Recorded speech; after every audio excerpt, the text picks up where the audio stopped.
All right, guys, it's time for a review of a Lothar knife. This is the Knives Fast channel. Like, comment, subscribe, hit that notification bell. Stick around on the channel, guys. We have so much fun. Watch some videos. Show up for a live stream Monday night, 7:45 KF live, and that's Eastern time. And check me out on Instagram at Knives Fast. Now, this knife comes by way of Lothar, and this is the Lothar Falcon pocket knife, made in China, and comes with a really nice, if you didn't see my unboxing, let's just show this. This is less than a $60 knife on Amazon. I will leave a link below. And it comes in this really cool Lothar pouch like most of their knives have.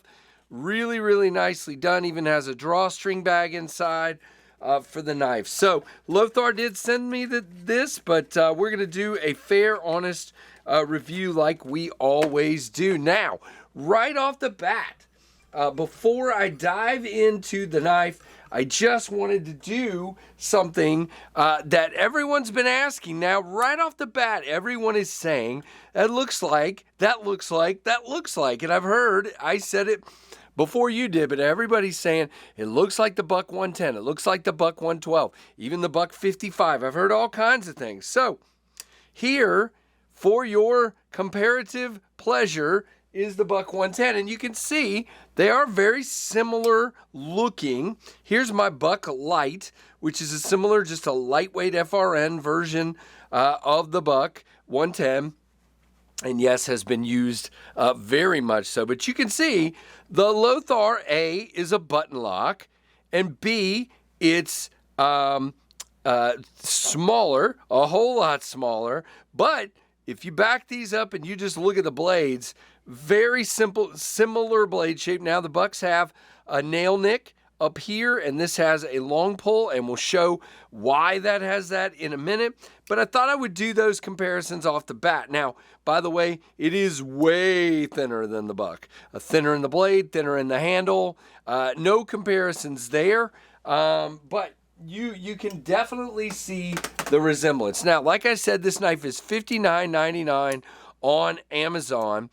It is G10, textured checkered G10 with silver screws. It is steel bolsters and end cap, button lock. You do have barrel spacers here, and you have a very small but usable lanyard hole right there. You have a loop, not a deep carry, not a loop over pocket clip, steel pocket clip here with quite a bit sticking out of your pocket, but not bad, not reversible. And again, you have thumb studs and you have a fuller. And the blade, by the way, is in 14C28N, which we'll talk about momentarily. Now, off the bat, you have flat scales, and you do have a bit of chamfering.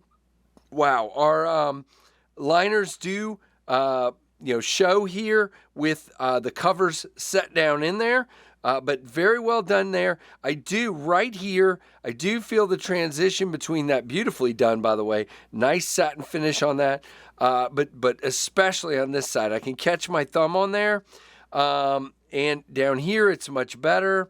Over here, it's much better, but that one right there, you can definitely, the transitions are very, much pronounced there, but not bad. I mean, it's not terrible. Now, like I said, you have thumb studs. Now, what is one of the things I always gripe about a plunge lock, a button lock, which is what we have here, a plunge lock?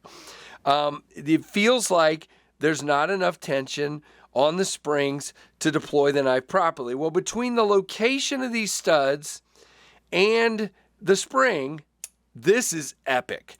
For 60 bucks, this action, it is on bearings, very small bearings, it is on bearings, and you can see we are free drop city. Very nice. It pops right out there. Now, I mentioned that it has the long pull on both sides. You can get your nail in there and flick this guy very nicely. The detent is, very nice. It's not a detent, it's the springs, but it acts like a detent. You have a beautiful blade, really, really nice clip point, as you would expect from this style, And guys, I have been pleasantly surprised with the cutting performance on the, look at this. This is a $60 made in China knife from a company that, you know, to be honest with you, has done some cool things, but hasn't quite proven themselves yet. Well, they're definitely trying. You have a very nice sharpening choil here and just a gorgeous blade. Now, it's not a super high flat grind, but it's thin stock and a tapered tip, so you end up with a very slicey knife. Well finished on the thumb studs. Nothing there gonna like bug me. Can I middle finger flick it from the stud? I don't know. Yeah, look at that. Now, I do get a 4-finger grip, but just not much more than that, but it feels good. The clip is not an issue. Feels really nice. Thumb comes up here on the flats where I got plenty of room. Now, it is off to one side. Wow. Now, I did not realize it had moved that much. I am fairly certain that the pivot has just walked. Matter of fact, let's do that. We don't typically do that in a review, but I just want to see if we can get that centered so you guys will know for quality purposes. So let's see. Okay, it's a T8, not a T6. Good news, good news. Different tool here. And it is a T8. Now, all right, well, I am not moving. So that is something, it was off center when it came, and it has walked quite a bit. And I cannot turn that tighter. It is, no, it's as tight as it's getting. Now, could I loosen it and do that? Man, it must be Loctited like crazy. So there's your ding on this knife. It is not scraping, but you can see it is definitely off center. When we are locked up, not going to fail. Definitely locked up very nicely. No side to side, no up and down.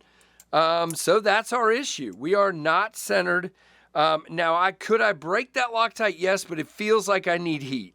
Yeah, it's not going easily, so I would need to heat that up, and we're just not going to do that right now on this video. So that is my only issue. It is not, now it was a little off center, and it is definitely more than it was when it came.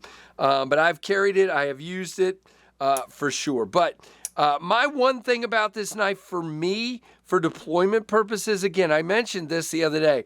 When I come down here, now I'm holding on to just a little bit of the knife to deploy. Does it work?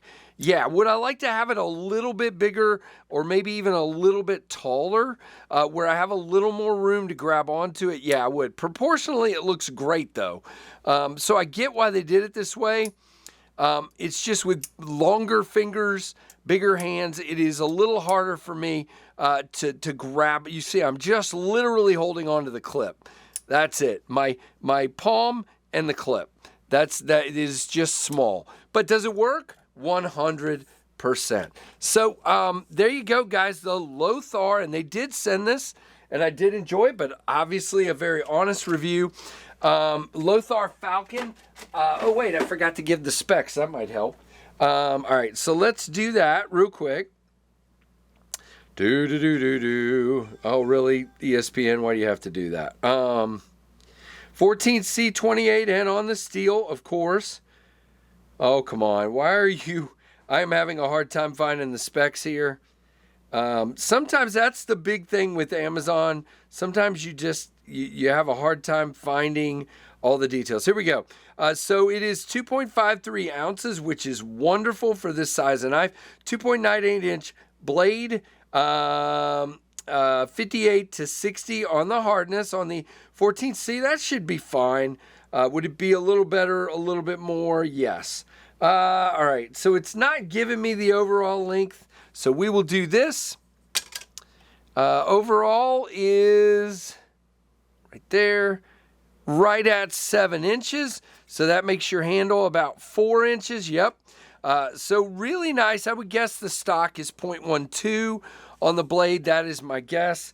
Again, when you're on Amazon, you don't get all those details, unfortunately. So a really interesting knife from Lothar. Definitely one to consider. Let me know what you guys think in the comments, and like and subscribe.